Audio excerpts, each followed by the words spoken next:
When people talk about the horrors of the Great War, they usually mention the trenches, the artillery, and the machine guns. And yes, those were brutal. But chemical weapons deserve their own place on that list, because nothing else in that war attacked the human body in quite the same cold, methodical way. So before we go any further, this is your warning. If you are eating, or if you'd rather avoid something that stays with you, this might be the moment to stop. If you're still here, let's begin. This didn't start in 1915. Long before modern armies faced each other across Europe, people already knew that poison could break a defense. During sieges, attackers poisoned wells or pushed choking smoke into enclosed spaces. It wasn't common, it wasn't organized, but the idea was there.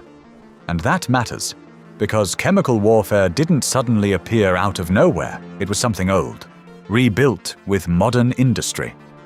Right before the First World War, a few chemists and military planners started experimenting again. But nothing came of it. The delivery systems didn't work. The effects were unreliable. And more importantly, the idea itself carried a stigma. Poison was seen as dishonorable, unfair, not how a modern army was supposed to fight. So most commanders ignored it. And then the war began.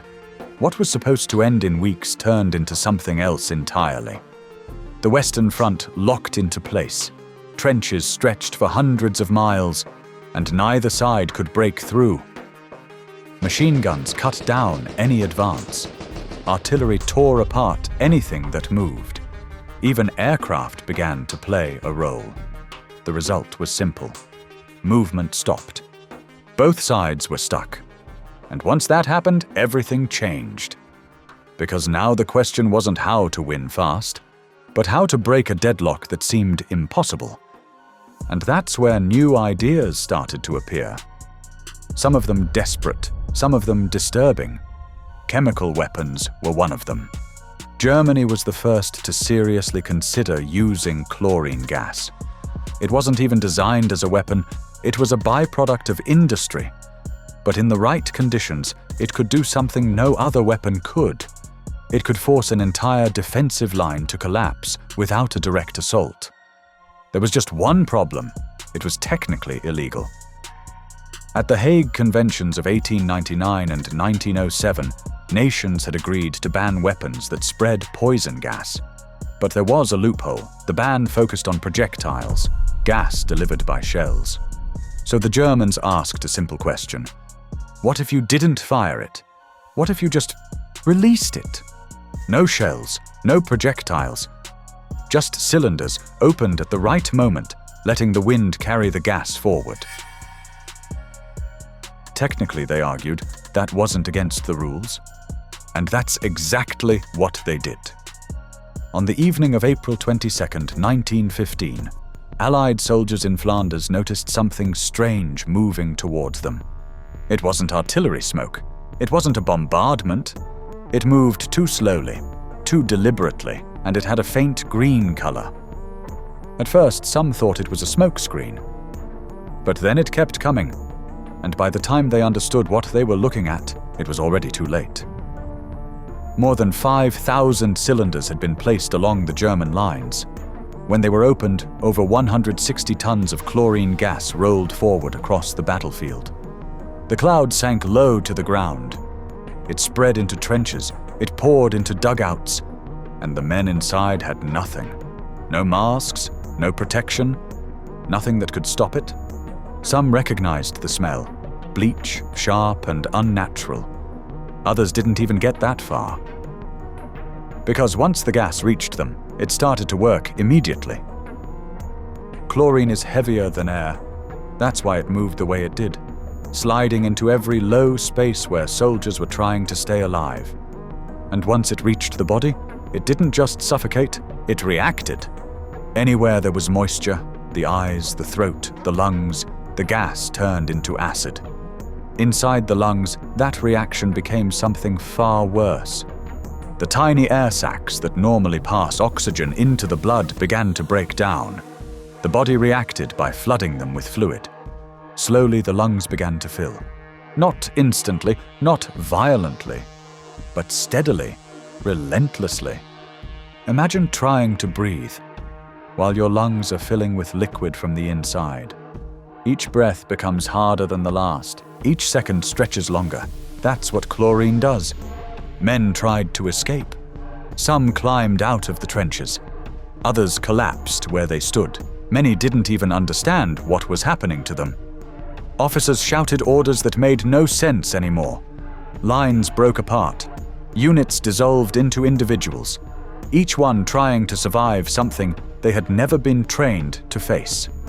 And those who survived long enough to describe it talked about drowning, not in water, but inside their own bodies. That attack was only the beginning. The shock alone tore a gap in the Allied line. Entire units broke and fled. But even then, the Germans didn't fully understand what they had unleashed. They advanced cautiously, unsure how dangerous the gas still was, even to them. The moment passed. The breakthrough didn't happen, but something else had. The barrier was gone. Once gas had been used once, it would be used again.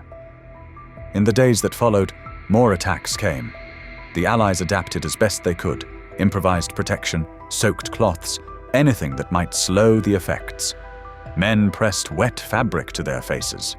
Some used urine-soaked cloths, hoping the ammonia would help. It was crude, it was desperate, but it was all they had.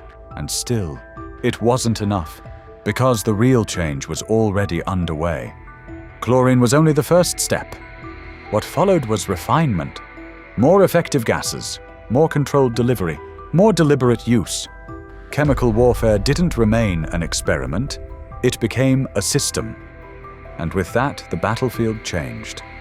This wasn't just about killing anymore, it was about disabling, breaking cohesion, forcing soldiers into equipment that slowed them down, blinded them, isolated them.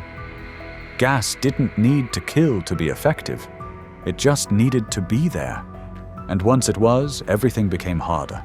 Breathing, seeing, moving, fighting. Even surviving became more complicated. Behind the front lines, doctors and medical staff faced something they had never seen before. Injuries that didn't behave like wounds, casualties that arrived in waves, treatments that didn't exist yet.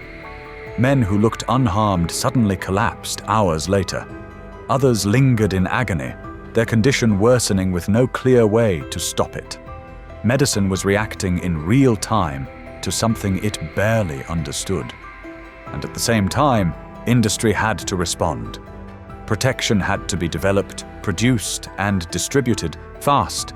Masks, filters, new materials. All while the war continued, because the use of gas didn't just change tactics.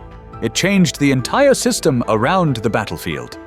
Law, technology, medicine, production. They were all forced to adapt at the same time. And even then, it wasn't enough to stop it. As the war went on, gas became part of the reality of fighting on the Western Front. Not constant, but always possible. Always a threat. And that might have been its greatest impact, because even when it wasn't being used, soldiers knew it could be, at any moment, from any direction. And once that idea takes hold, it doesn't leave. It follows you into every trench, every quiet moment, every breath, and that constant uncertainty. That waiting was sometimes worse than the attack itself, because you never knew if the next breath would be the one that killed you.